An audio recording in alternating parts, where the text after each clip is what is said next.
La inflación desbocada, los altos precios de la luz, el alto precio de los carburantes, la huelga del transporte y el desabastecimiento de productos esenciales en los supermercados. Se le han acumulado las crisis al gobierno a lo largo de las últimas semanas. Vamos a analizar las causas, también la falta de respuestas por parte del Ejecutivo para los sectores más necesitados y también hablaremos de la situación de debilidad económica de la que se partía. Además, alerta en la COE que ve cómo va perdiendo poder poco a poco. El último ejemplo ha sido ver cómo una plataforma a priori minoritaria ha sido capaz de paralizar a todo el país. Y por último, bajamos a la calle y vemos cómo se ha resentido esta huelga en el pequeño comercio. Esto es Barra Libre Fin de Semana, comenzamos.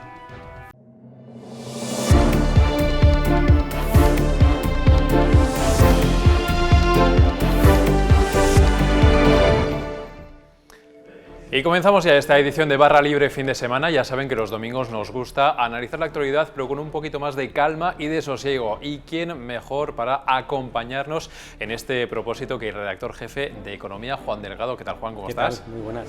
Bienvenido, como cada domingo. Muchas Además, gracias. domingo tras domingo, cada vez tenemos más actualidad económica que ir comentando y está cada semana más interesante. Así que, Juan, hoy nos acompaña además Mercedes Serrayer, compañera de Economía. ¿Qué tal, Mercedes? Hola, ¿qué tal? Que vamos a hablar contigo porque, entre otras cosas, y empezamos contigo, estás contando a raíz de esta huelga del transporte que ha tenido en jaque a nuestro país en estas casi últimas 2 semanas, estás contando la preocupación que tiene la COE al ver cómo un movimiento, entre comillas, minoritario ha tomado la delantera y ha tenido paralizado a todo el país. Sí, se trata de una plataforma que era desconocida, que no tiene personalidad jurídica. Nadie sabía quién era ni de dónde salían, no tiene representatividad, no está en la famosa Confederación de Transporte con la que se ha reunido el gobierno. Así el gobierno lo decía, ¿no? Yo no me reúno con gente que no tiene legitimidad, ¿no? Y bueno, han parado el país, eso es lo que se ha visto. Entonces, esto es lo último que hemos podido ver, pero este problema viene de atrás. Hay una preocupación de que se está perdiendo representatividad, de que las decisiones que se toman no se sienten por los afiliados, no se sienten por todas las empresas ni por toda la capilaridad empresarial, que hay otras plataformas de este tipo que tienen mucho más tirón y esto está preocupando y tienen a asesores de cabecera trabajando en este asunto. Bueno, esto es lo que está contando Mercedes Serrayer este fin de semana, lo pueden leer. Vamos a seguir hablando contigo, Mercedes, un poquito de lo que está pasando en estos últimos días, Juan, porque hemos visto la huelga de los transportistas que también se ha traducido pues, en lo que vemos detrás de ti. Hemos visto pues, esas estanterías vacías en algunos supermercados, como faltaban bienes y alimentos de primera necesidad. Y claro, esto, digamos que es lo que el ciudadano puede percibir de primera mano mucho más que otras crisis, como hemos visto, pues el Sáhara de hace apenas unos días, incluso te diría los elevados precios de la energía. Ir al súper y ver que no tienes leche, es que esto le afecta a todo el mundo. Y claro, esto para el gobierno es un desgaste también considerable. Sí, bueno, detrás de todo esto hay una inacción por parte del gobierno que es increíble y que es difícil de explicar. Quizá la única explicación tiene que ver con la situación de vulnerabilidad y de debilidad en la que se encuentra el gobierno y la economía española para afrontar una crisis de este tipo, un nuevo embiste de la crisis con la que no contamos por culpa de la guerra, que nos sitúa en una posición de inferioridad respecto a otros países. Esa ausencia de medidas, de llegar a tiempo, lo que evidencia es pues, la impotencia, evidencia que el gobierno está con el agua al cuello, pues en parte porque bueno, pues el déficit galopante que tenemos, por el coste de algunos compromisos adquiridos, como el que hemos cantado aquí, lo ha contado Mercedes en Voz Populi, la necesidad irrenunciable de ligar las pensiones al IPC, ¿no? Que por ejemplo va a tener una factura tremenda extra de en torno a 24.000 millones de euros en lo que queda de legislatura. Todo esto deja al gobierno con muy poco margen para poder reaccionar ante un imprevisto de este tipo, como es el impacto que la guerra va a tener en el consumo y en las inversiones de las empresas. Y luego está esa sensación un poco de que se han adoptado o se están haciendo esperar las medidas y esas reuniones pues por parte del gobierno, lo hemos visto con los transportistas en estos últimos días, pero también para atajar otro tipo de problemas en la cumbre europea que se había puesto como excusa 2 semanas antes por parte de Pedro Sánchez para tomar medidas que luego igual se podrían haber tomado un poquito de antemano, ¿no? Es verdad que al final se ha ido enquistando conquistando uno detrás de otro los problemas económicos después de un periodo de meses y meses de elevada inflación que ya tenía, pues, digamos, con muchas quejas a muchos sectores económicos de nuestro país. Sí, bueno, al final los números, como decimos aquí muchas veces, y la estadística siempre están de todo, ¿no? Siempre son la explicación de todo. En este caso partimos con desventaja porque España tiene una inflación mucho más elevada que otros países del entorno, también tenemos más paro y estamos a la cabeza prácticamente en los niveles de deuda y de déficit. Al final todo esto nos da muy poco margen para poder reaccionar a tiempo. Al final lo que ocurre en la macroeconomía tiene un reflejo en la microeconomía y viceversa, es decir, que los ejemplos son aplicables. Pues pongamos el caso de un hogar, ¿no?, que tiene un margen y unos ahorros suficientes, un buen colchón para hacer frente a un imprevisto, pues como puede ser, no sé, que se te avería el coche, ¿no?, se te estropea y tengas que comprarte uno nuevo, ¿no?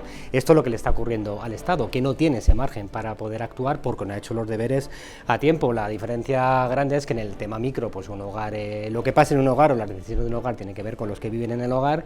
Las decisiones del Estado, desgraciadamente, desafortunadamente, afectan pues a un total de 19 millones de hogares que son los que hay en este país, ¿no?, que son los que están sufriendo ahora mismo esa inflación desbocada y a los que les queda por delante unos meses muy complicados.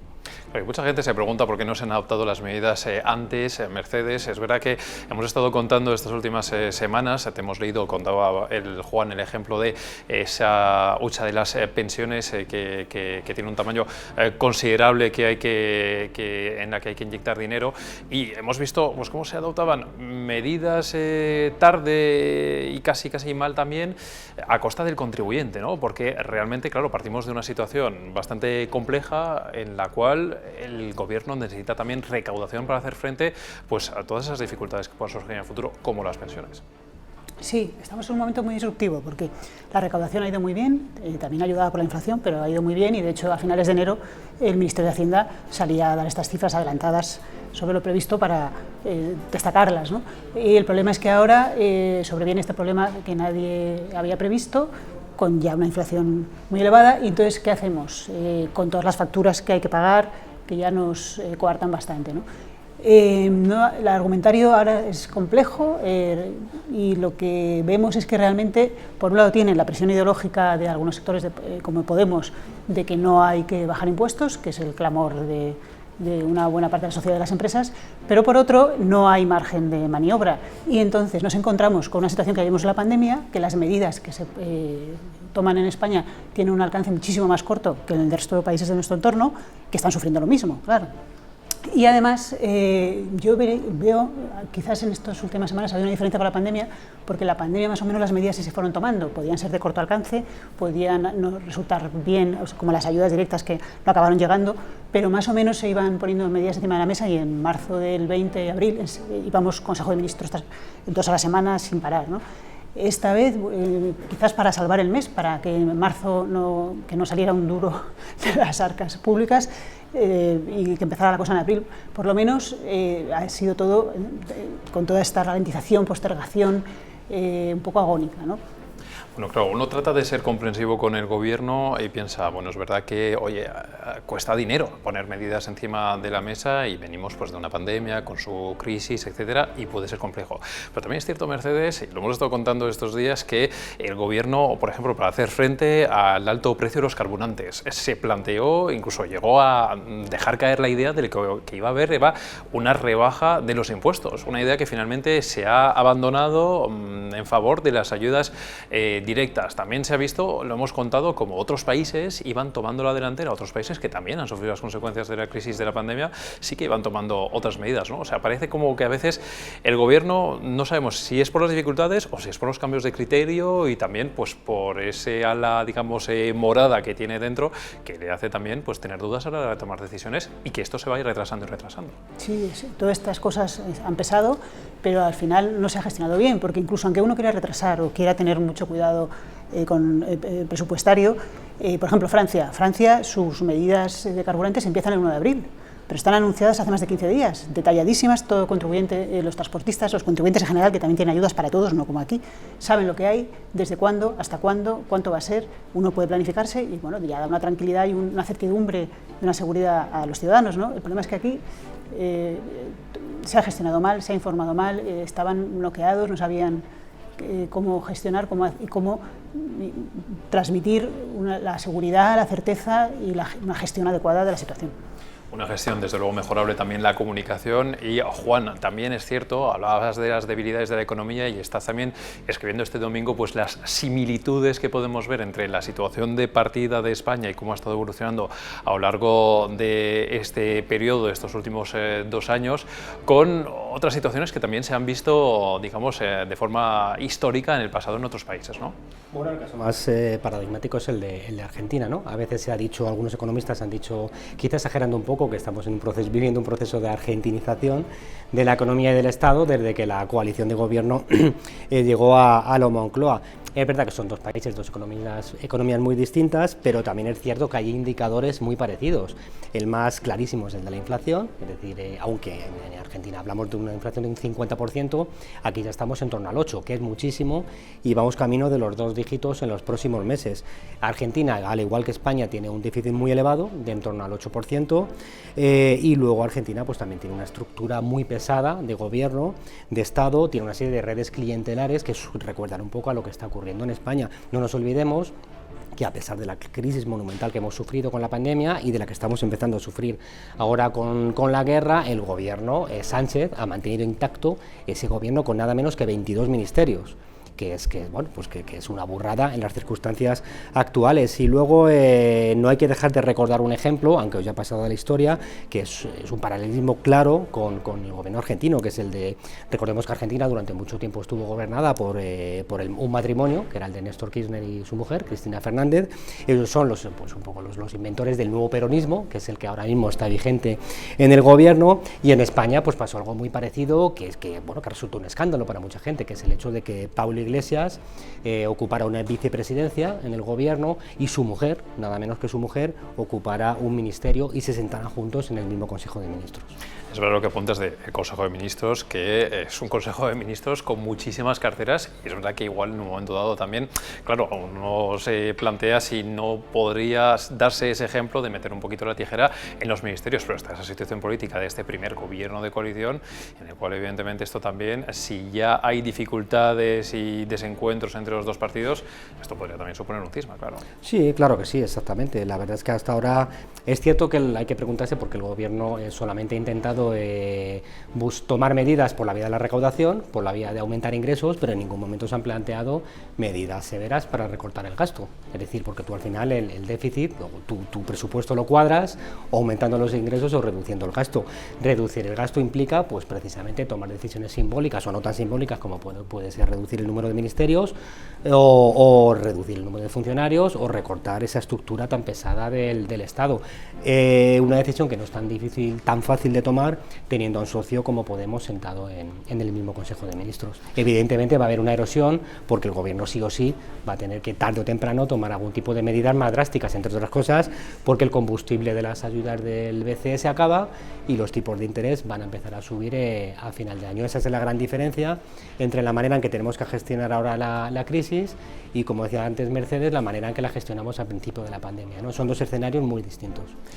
Hemos tenido un par de semanas especialmente complicadas para el gobierno con varios incendios económicos y el lunes hay una importante cita también para Pedro Sánchez que va a tener a el IBEX delante, con quien, lo contábamos otro día, quiere tener una foto limpia entre comillas, ¿no? Ya sin problemas, antes de presentar las famosas medidas económicas para hacer frente a las dificultades actuales. Sí, tenía el incendio del paro del transporte, evidentemente, el incendio del Consejo Europeo y de todo su plan para desacoplar el gas y la electricidad, y bueno, pues ha luchado esos 2 frentes poniendo toda la carne en el asador, y luego pues está con el famoso decreto que se va a aprobar el martes, ¿no? Que ya conocemos algunas medidas y que entendemos que va a presentar también allí, ¿no? De momento todas las medidas son medidas recicladas que vienen de las que se han estado poniendo en marcha la pandemia, pues créditos ICO, tenemos estos ERTE ahora reformados un poco por la reforma laboral, pero estos ERTE con exoneraciones y la prohibición del despido también se recupera, era el despido COVID, ahora será el despido guerra, digamos, entre comillas, ¿no? Tenemos, y luego hay una serie de medidas de impacto el acuerdo del transporte, evidentemente, ayudas directas que vamos a ver cómo funcionan, porque las ayudas directas que se dieron a las comunidades para que gestionaran para autónomos y pymes de 7.000 millones en abril del 21 han sido un fiasco, era complicadísimo el proceso, en muchos casos quedó el 50 o más sin poderse repartir. Vamos a ver qué pasa ahora con estas ayudas del transporte. Y luego tenemos medidas que no tienen ningún impacto para el Ejecutivo, bueno, pues que algún PERTE dice que lo va a ampliar, pero esto es dinero europeo, ¿no? Y luego este pacto de rentas que exige a sindicatos y patronal, que veremos en qué queda, y otras cuestiones que ha hablado de turismo o de agricultura, pero que de momento no tienen ninguna dotación presupuestaria. Y por último, Juan, no puedo dejarte marchar sin que nos cuentes un domingo más qué pasa con aquello de la estanflación. Te lo digo porque, claro, hemos visto estas últimas semanas cómo de repente, además de esa fuerte inflación que además ha ido subiendo, que ya venía muy fuerte de 2021 y ha crecido como consecuencia de la invasión de Ucrania por parte de Rusia, claro, la gente dice, me suben los precios y encima en los supermercados estos últimos días no podía encontrar todo lo que quería. ¿Hay riesgo de que esto todavía vaya a peor en los próximos meses? Bueno, quizá hubo gente cuando sacamos aquí, pusimos sobre la mesa el término de esta inflación, igual hubo algún lector o televidente que pensó que exageramos, pero como tú comentabas hace poco, cada vez esa palabra ha ido sonando en más informativos, desgraciadamente. Lo cierto es que a menos que la guerra retroceda o se solucione, cosa que es bastante improbable, vamos a seguir viviendo un escenario de inflación elevada en los próximos meses y un PIB en retroceso, lo cual se va a traducir pues, en una pérdida de poder adquisitivo de los hogares y en una incertidumbre que va a poner freno a las inversiones o las decisiones de inversión de las empresas. Nos dirigimos, por tanto, a dos escenarios, uno posible, que es el de la estanflación a final de año, en el caso de que el batacazo del PIB sea más profundo de lo previsto, en el que estaremos hablando de un crecimiento pues, prácticamente cercano a cero, con una inflación disparada, o quizá una desaceleración más progresiva del PIB, no tan bestia, pero que nos llevaría pues, a un estancamiento más a la japonesa, es decir, a un escenario en el que España pues, podemos vivir de 2 o 3 años con un crecimiento del PIB prácticamente cercano al 1 o al 0%. Bueno, pues Juan Delgado, redactor jefe de Economía, me parece que nos quedan todavía unos cuantos domingos por delante bastante entretenidos, así que aquí te esperamos. Muchísimas gracias. Claro que sí, muchas gracias. Y Mercedes Serrayer, compañera de Economía, muchísimas gracias a ti también. A vosotros. Bueno, y en Barra Libre hemos querido también bajar a la calle para ver cómo le ha afectado esta huelga de estos últimos días al pequeño comercio. Es un reportaje que han hecho en el centro de Madrid nuestras compañeras Regina Marín y Clara Rodríguez. Este es el reportaje con el que les dejamos y con el que despedimos esta edición de Barra Libre. Volveremos el lunes, como siempre, con más contenidos.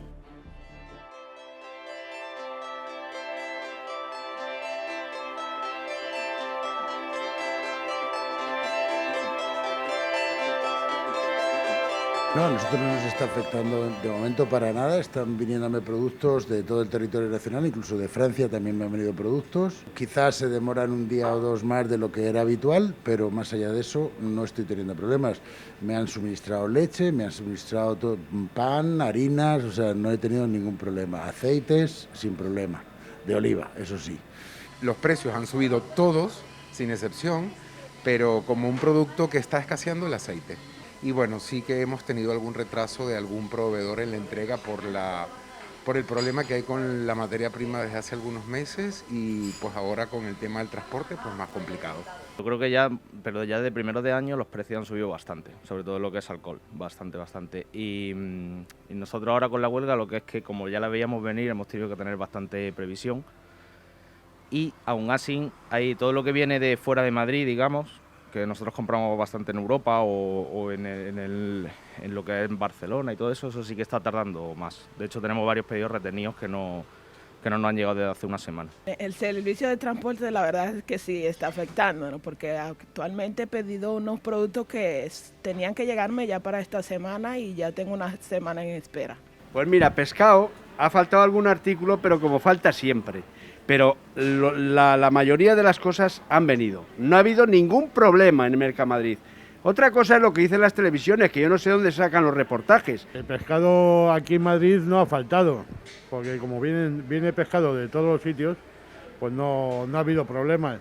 Y a razón de los precios, pues hombre, hay algunas cosas que han subido, pero poco, que se ha mantenido el precio. Luego lo que ha faltado más, aparte de pescado, es lo que viene de Coruña y eso, como al estar todos los barcos amarrados, pues el pescado de allí no viene. Pues ha subido un poquito los precios de la verdura, porque desabastecidos no estamos, porque tenemos género, como puedes ver, la tienda está llena. Hay problemas para comprar porque hay poca donde escoger en Mercamadrid, pero los precios sí han subido bastante, es lo que tenemos. Lo malo son los precios. Sí, el encarecimiento se nota bastante. O sea, los márgenes nos los están apretando hasta tal punto que, como somos una empresa pequeñita, no podemos subir el coste y estar fuera de mercado. Pero eso ya lo notamos desde después de pandemia. Lo único que los precios sí suben. Por ejemplo, el café sí me ha subido a mí el precio, los envases para llevar también, pero ya porque eso son empresas muy grandes, como te digo. Todo a grandes superficies sí puede ser.